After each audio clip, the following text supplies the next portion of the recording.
健康促進學校先導計劃學校元朗公立中學校友會鄧英業小學嘅代表郁振傑副校長，為我哋分享喺小學推動健康促進工作點滴。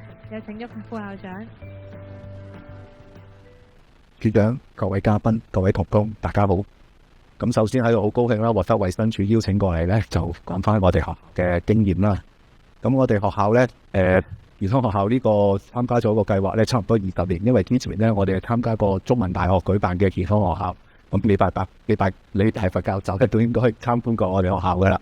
咁呢，喺呢度做一啲少少嘅分享呢，就住我哋學校呢咁多年嗰個經驗，就同大家簡單介紹下。咁呢個呢，就係我哋學校嘅發展方針。咁呢度呢，都係除咗我哋學校嘅校訓之外呢，其實我哋都呢擺入咗啲健康元素啊。譬如喺呢度下邊嗰度呢，可能個熒光幕就有啲蒙啦。不過呢，即係話我哋呢個持續性嘅。咁頭先處長都講過啦，呢個係1-2年嘅計劃。咁基本上呢，我哋即係我哋搬去天水圍都20年嘅啦，剛好。咁20年呢，基本上都係朝住呢個方向啦。咁啊，健康校園啦，呢度喺度有寫啦。另外咧，亦都會有呢個健康活力。咁呢度咧，喺我哋嘅發展方針咧，我哋係擺咗呢啲健康元素嘅。咁首先就住嗰6個範疇啦。咁我哋咧學校嘅健康政策，譬如我哋當然每間學校嘅分工都會唔同嘅。咁我哋學校咧，如果喺行政嘅分工咧，我哋有一個健康及綠校發展組，另外一個咧就係總務與學生事務組啦。咁啲同工都明白啦。綠校同嗰個健校發展組咧，就主力做呢啲健康嘅活動啦。咁學生事務嘅就做一啲健康嘅服務。咁另外咧，亦都會安排一啲監察小組啦。因為大家都知啦，午膳啦，仲有嗰啲校服啊，呢啲其實咧都要有老師仲有家長嘅參與。咁我哋喺行政上咧就會咁樣去簡單分工。咁其實我相信好多校都係會朝住呢個方向去做噶啦。咁跟住呢個健康政策。咁每間校都會有啦，呢個學校行政嗰個手冊，咁一大本，我諗大家都應該知道噶。咁當然我哋就唔會要求所有同事就即係會個人一本啦。咁我哋都會擺喺學校嘅即係嗰啲嗰個學校嘅網頁嗰度啊。咁啲同事咧就要去睇，即係呢啲咧都係啲要求嚟嘅。咁我哋就以往都一路咁累積啦。咁呢啲都係咁多年咁樣，我哋慢慢咁樣累積落嚟，咁只會1年比1年好啫，就唔會少嘅。咁跟住啦，講到學校環境啦，咁就學校環境當然綠化環境係一個好根本嘅因素啦。咁另外呢2年呢，我哋都參加咗一個彩電學社，我諗有啲同工都聽過噶啦。咁呢啲環保嘅發電啊，咁另外呢，我哋亦都會有一個叫常賞本植園。咁其實簡單啲嚟講，即係嗰啲園藝或者嗰啲種植，咁不過俾個特別啲名。咁另外魚菜共生啦，咁呢個亦都係而家未來嘅發展。大家都而家知道 STEM 啦嘅教育，咁我哋都會引入呢啲元素，咁俾啲學生呢擺喺學校門口啦。佢哋而家每日翻嚟呢，見到啲魚呢就好開心嘅喺度，尤其是低年班同學。咁呢個就擺喺我哋學校門口隔離，咁啲魚呢每日呢都會好似歡迎佢哋啊，因為老實啲講，開頭咧就真係啲魚嘅生存率咧係好，因為換咗水噶嘛，係嘛？但係而家咧經過大半年咧，咁今朝睇過啦，嗰啲魚咧都不停咁樣喺度搖，因為佢哋見到有人咧就好似有嘢食咁樣喺度，咁所以呢啲都係一啲俾啲學生有啲歸屬感。咁另外啦，第三啦，校風同人際關係啦，咁我哋學校有啲叫有伴同行，因為啲學生尤其是低年班啦。經過幾年嘅疫情咧，跟住小學生即係嗰啲幼稚園上嚟嘅學生咧，我哋都發覺佢哋溝通方面真係好有問題嘅，即係佢哋都好自我啦。我哋如果老實啲咁講，即係佢哋咧根本就有自己嘅世界。咁我哋都希望咧利用有啲學校可能叫大哥哥大姐姐計劃，咁即係話由小1咧，我哋會由小5嘅同學，跟住主要係跟佢2年，即係希望咧喺呢2年咧等佢慢慢去適應學校嘅生活。咁另外咧都會舉行一啲活動啦。咁呢2年嘅大家都知啊，我哋想做，但係根本就實際環境就好難做嘅。咁我哋亦都會引入一啲即係外間機構。咁呢度有間叫基督教聯合那打素健康服務。咁佢呢2年咧都幫我哋喺網上啦，因為佢都好想咧能夠親身同啲家長，但係你都知疫情啊、犯罪令啊呢啲就冇辦法去做。咁我哋都喺網上做啊。同佢哋做一啲講座、健康飲食嗰啲。咁嚟緊呢，而家即係復常之後呢，我哋而家都開始有一啲正常嘅講座咁做俾啲家長。咁另外啦，第4方面啦，學校社區聯繫。咁我哋呢都會有一啲即係親子同樂日。咁呢個就係今年3月就已經即刻做啦，因為佢哋都好渴望啦。我哋家教會嘅家長兄弟，佢哋都希望有呢啲旅行。咁我哋呢都希望盡快咁做啦。另外亦都會有一啲急救班，即係俾啲家長咧認識下啲急救，因為要佢哋可能參加出邊嗰啲班可能比較難。咁我哋會有急救嗰啲證書嘅同事啊，咁咧就教啲家長嗰啲一啲急救技巧。另外咧仲有啲射箭班啊，咁呢啲都係一啲叫做新興活動啦。我相信有啲同學都聽過噶啦。咁跟住啦，講到呢個健康生活技能同實踐，即係啲課程裏邊。咁今年呢，我哋喺學期初就接受教育局嘅外評啦。咁嚟咗4日，我基本上4日都同佢哋喺度深切咁討論呢啲問題。咁佢都會而家嘅重點發展就係一啲價值觀教育。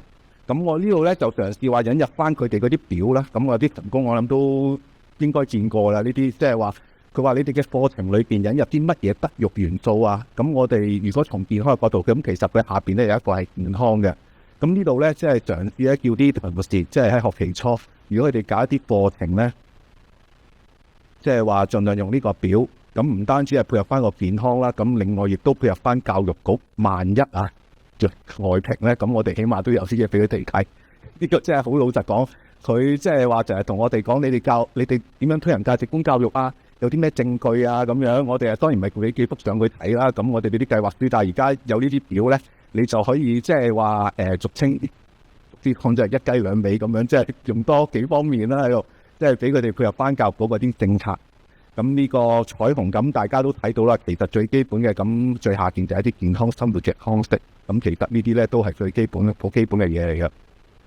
咁然後啦，咁健康生活技能咧，我哋呢2年咧都會有一啲叫主題學習日。咁我哋有唔同嘅主題啦。今年咧其中一個咧就係一個叫運動與健康。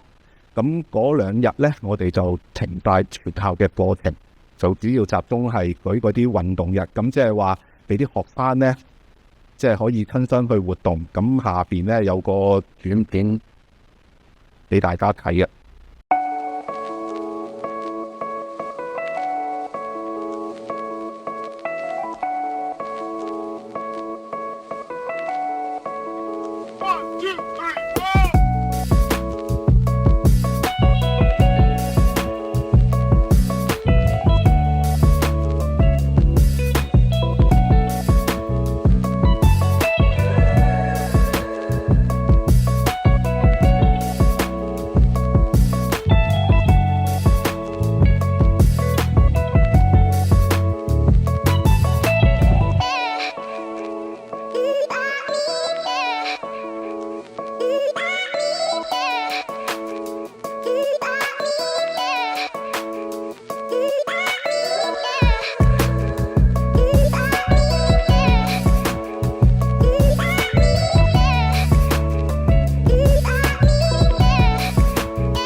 今次的運動比賽，我玩咗踢波、馬拉松同埋問答比賽。我最鍾意問答比賽，因為可以攞禮物。我喺運動會健康主題日咧，學到唔同嘅嘢啦，譬如一筆畫啦、鄧英嘅馬拉松啦，同埋問答比賽。我最鍾意嘅咧就係問答比賽，因為問答比賽咧可以俾我學識咗唔同嘅健康知識啦，仲有好多唔同嘅運動會係有好多唔同運動會喺邊度舉辦啦，所以我先會喺鍾意運動會比賽。咁係啦，頭先主影都講過啦，3年疫情咧對學生除咗體型上嘅改變之外咧，令到佢哋啲表達咧都會有啲問題嘅。咁啊，另外啦，咁就即係我呢啲例子你都明白啊，即係話我哋盡量俾啲機會佢哋去嘗試啦，即係唔係因為佢表現得唔好咧，我哋就抹殺佢哋嘅機會嚇。咁呢個都係一個人際關係嗰度啦。咁另外咧，我哋亦都會每年常規舉行一啲聯校運動會，因為我哋咧個辦學機構就有2間小學嘅，咁我哋就會每年咧有一個聯校運動會咁舉行啦。除咗學生之外，咁家長亦都會有機會去參與嘅。咁仲有咧就係一啲健康攤位啦。咁相信有啲學校都有參加過呢個衛生署嗰個健康攤位啦。咁我哋其實今日咧都有一個攤位遊戲，咁啊進席嗰個協調嗰個會嗰度會有啲健康攤位俾啲同學喺呢啲遊戲之中去學習啦，好過喺書本上直接去學。咁跟住啦，講到最後啦，咁一個健康促進服務，咁頭嗰幾樣我相信咧啲學校都一定會有搞噶啦，嗰個健康檢查、防疫注射。咁我哋呢3年疫情咧，都曾經揾過啲機構咧進行呢個新冠疫苗注射，咁啊科興，咁咧一共咧，如果個舊年我記得咧舉辦過4次嘅，因為佢哋覆唔到啦。咁科興我記得咧舊年嘅3月，咁咧佢哋就嚟我哋學校咧進行一啲注射，咁啊好多人啦。咁我哋啲老師都着晒防疫衣咁樣啦嚇。咁呢度就同大家分享咁多啦。咁到另外咧，我哋仲會為一啲外間機構啦，咁自覺篩查，咁就會揾理工大學啲嗰個視光學院咧就幫手咧，佢哋會有啲學生過嚟咧幫我哋其中一級進行一啲視光檢查啦。尤其呢2年大家都知啦，網課啊對佢哋嘅眼睛都好大影響㗎。咁我哋今年咧就呢個就舊年嘅3年班，咁今年我哋啱啱6月頭舉行咧就6年班，因為佢哋啲我哋發現尤其是啲高年班咧，真係啲眼鏡唔單止多咗，仲厚咗嘅喺度。咁另外就係足背檢查，咁就會揾寶血醫院啦。咁同啲低班1年班咧，佢哋入學嗰陣咧，就發現即係佢哋點評足嘅問題。咁呢啲都係需要咧，即係揾呢啲社區資源咧都可以幫助到嘅。